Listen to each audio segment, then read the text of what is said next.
Basically, what I was saying is that this record came about in a time when 2019, end of the year, shit was popping, all this good stuff was going on, and then I stopped working with the agent that I was working with, and then there was all this pressure for me to find a new agent, to put out records, to sign a record, more records to Dirty Bird, more records to Nightbase, more records to bigger labels, to make those records, and then still to sell tickets and keep the lights on, all that kind of stuff. And then once things were just popping so crazy in 2019, but there was just this overwhelming amount of pressure. And that being said, this track was born out of that because I wrote this track, or I produced the beat of it, and then my whole idea was to make the song about can you feel the pressure or can you stand the pressure, I think is what the beginning of it was, because I was getting tested by the pressure. And long story short,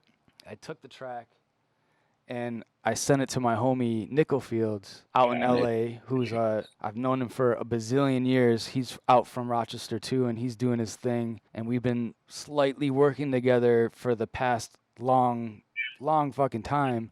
But he's one of the few homies from back home that I know that is out in LA doing his thing. And that's how I met Q. And then so Q took the record and he said, instead of feeling the pressure, if you know the record, if you haven't known the record, make sure you listen to the lyrics of it, because I don't think I realized the importance or the significance of them, besides that I road tested that record for a year and it just went off everywhere and nobody had any idea what the fucking record was. No one ever heard it before.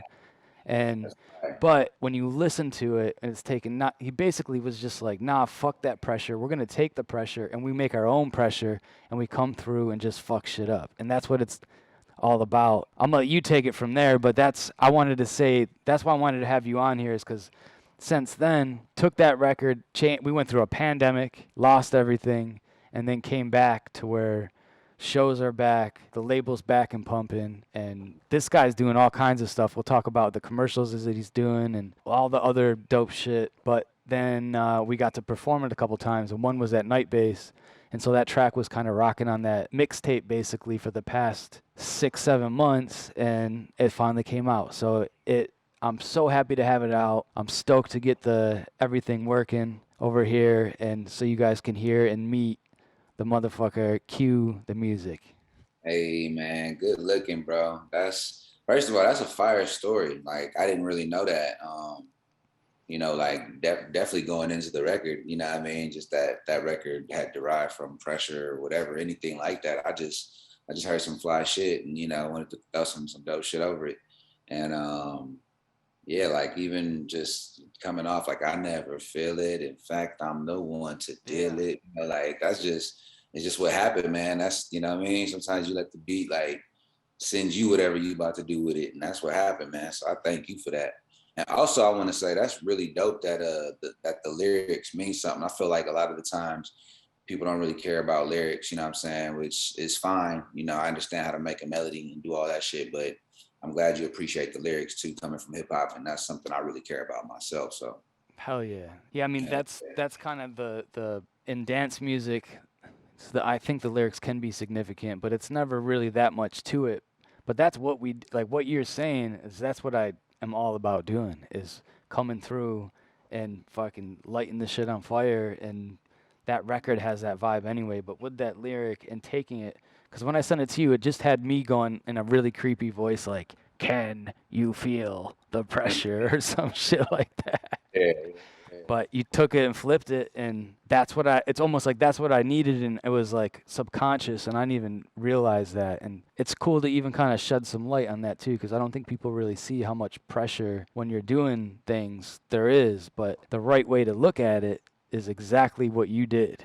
And that's like a jewel for everyone, you know what I'm saying? Like you are like, you don't feel the pressure, don't sweat that shit, and make fucking pressure makes diamonds and shit, right? And that's basically what that yeah, shit is. yeah. And let's not get it wrong. Like we feel the pressure, you know what I'm saying? I mean, we all feel the pressure right now. Life is crazy, you know what I'm saying? Gas is high, you feeling that pressure. I don't care who you are, you know what I'm saying? Yeah, we got Uh, something with that too. yeah.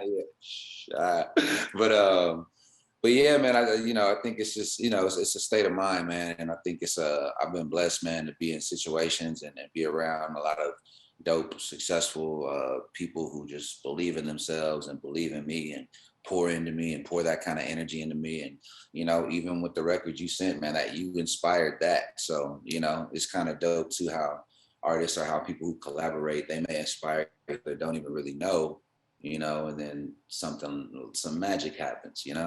Fuck yeah. Yeah, man. Man, so tell us a little about your other projects. I know that you're doing commercials. You got a bunch of hip hop projects coming up and Yeah, yeah. voiceover shit, like killing everything. Man, I just try to stay busy, man. So I've been really also, blessed to work with a lot of my friends and just stay busy in that regard. Sometimes I think we get overwhelmed with trying to figure out what the next big thing is, but I think it's dope. I just have friends bringing me great ideas, and then we just do them shits, man, and we see how far they go. So one thing I'm working on right now is a project called VITV. Which stands for Viral Inside the Verse. The universe, the metaverse, everything is online now. So that's kind of that concept came from my boy Jadon and the homegirl Millie. I'm working with them, and I'm a producer on the show. And it's basically an artist platform show, man. We let people kind of come through and just get their little freestyle thing off over like a '90s or 2000s beat. And, we cross promote their music and their projects, and they're on the show. And I mean, it's so far we're on season 2. We actually just dropped episode 5 today with Ebby Akbar. Shout out to Ebby Akbar. Dope. Go check that out, man. If you just Google VITV, it's gonna pop up. You're gonna see some season 1, some finale, and a bunch of other artists, man. And I think these V, artists, right? VIT. Cool. EITV. You know what I'm saying? Cool. Yeah, so that's something I'm really proud of, and I'm really happy that we're doing, and we're gonna keep it going, man. We actually got a show coming up too. I don't want to date this situation, but we do got a show coming up, on the 16th. So if anybody's in LA, Lamert Park area, the VITV squad is gonna be doing something out there at a big event that the homegirl Chrissy B puts on. Shout out to her too. Hell yeah. Yeah, man. And I saw you in this commercial. Fucking, what's it? MGM Bet? Is that what it is? Yeah, MGM Bets, man. It's like a sports betting app. In fact, I'm in Vegas. I just left MGM. So shout out to MGM.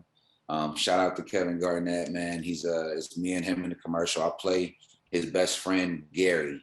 And it's really random. Actually, interesting story, man. We shot that commercial like peak of the pandemic, so, and I never really met Kevin Garnett before then.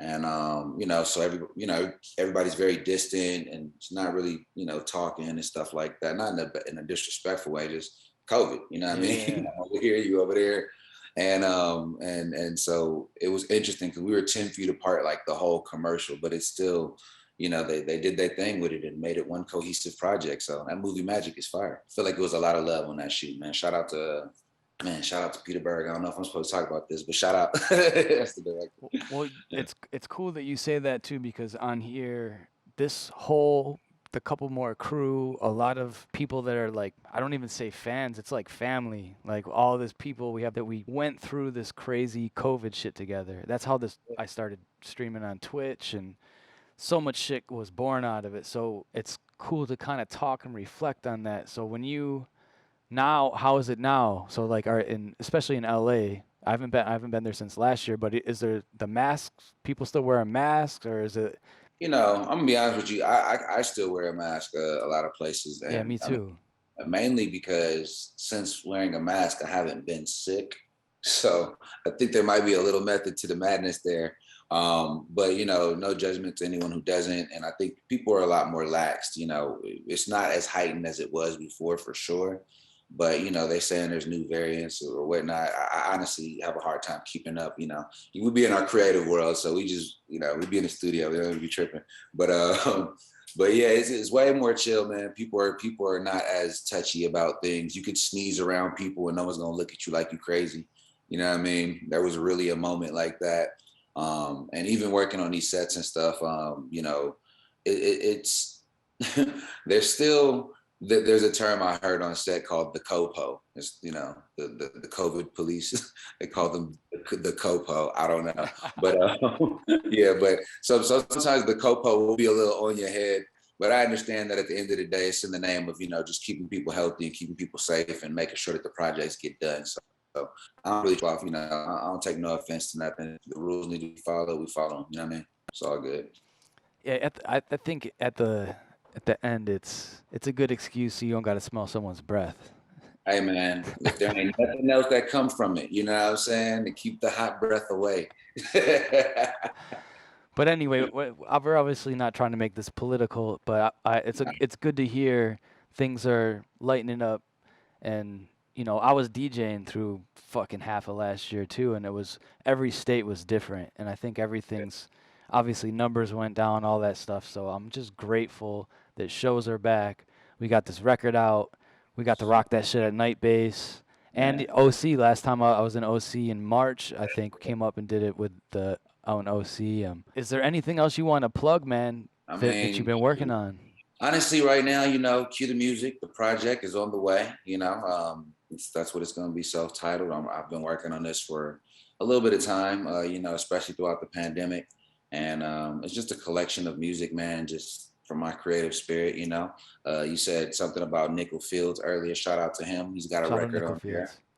Good for Nothing Else. That's my bro. He actually came out here to Vegas. He's out here right now. He actually just flew out like on the last minute random humbug. So I really fuck with the guy, man. Shout out to him. Yeah, give him a hug for me. Definitely will. Definitely will. Yeah, but that, man, and you know, I do have some other projects, but nothing really to speak on. Just, you know, tap in with my Instagram, man. Cue the Music. You know, check out my link tree. I got stuff dropping. If you want to see projects that I've directed, or you know, I got a ton of stuff that I do. So just check out my Instagram. Check out my link tree. You'll just see where I'm at. You'll see who I'm working with. You'll see what I'm doing. Oh, Smoking at Church, man. I do want to plug Smoking at Church, man. That's a podcast that my boy James Earl kind of came up with over the pandemic, man. And it's a real vibe, man. I don't know. I don't know how people feel about that, if they're religious, whatever. But Smoking at Church is something that's dope. And I think people should really tap into. We have Pastor Weed, you know, he's the pastor, you know what I'm saying? Pastor Weed. And he does a good show, man. They have some dope live performers. We actually just did a show last weekend. Malia performed and Leon Thomas performed. Dope. And that was a dope vibe, man. And so check out that Smoking at Church, BITV, Cue the Music, obviously Codes, you feel me? The holy moly, the whole situation, man. It's beautiful. Thank y'all for really putting me on with this situation. Yeah, man, it was dope. And it was cool that they recorded the set that we actually did that on. And there's actually one more thing I want to talk about of that is, so when I'm mixing on here and when the whole pandemic, I always have to make sure I turn my mic back off. At least in my other setup, it was really bad where my speakers would feed back. And in the middle, this guy got there 1 minute before I was going on. I get up, he starts rhyming, killing it. The whole place was going crazy. And then right in the middle of his verse, just like I did now, I turned the microphone off because I'm so used to just doing it from speaking on Twitch when I'm DJing. And it was this habit. I just turned it off and I cut him off, turned it back on. He was just still rapping like nothing happened. And I was like, you can hear it in the tape. So if you hear that in the tape, that's what happened, is I had like Twitch nervous tick and turned the shit off and turned it back on. Oh, good, man. We work through the problems and ain't really never no issue, man. We keep that shit rocking. We just come through, had a thing all lit, you know what I mean? Yes. Yeah, thank you, Q, for coming through. A couple more crews stick through this, and then I'm gonna play some tunes. Hey man, we got more music coming. We got more stuff coming. We got more coming. We got some more fire. We got some more fuego, some gasolina for you. Hell yeah. Yo, I'm gonna actually play the MGM commercial, and then we're gonna switch over. But thank you for coming through, man. Peace. Love, man, love. I don't know who y'all think y'all is. Vision big, can't think small biz. I come through, had a thing all lit. If pressure bust pipes, I show you what explosion is. Let it build up till it's filled up, then we bout to blow this bitch. Boom.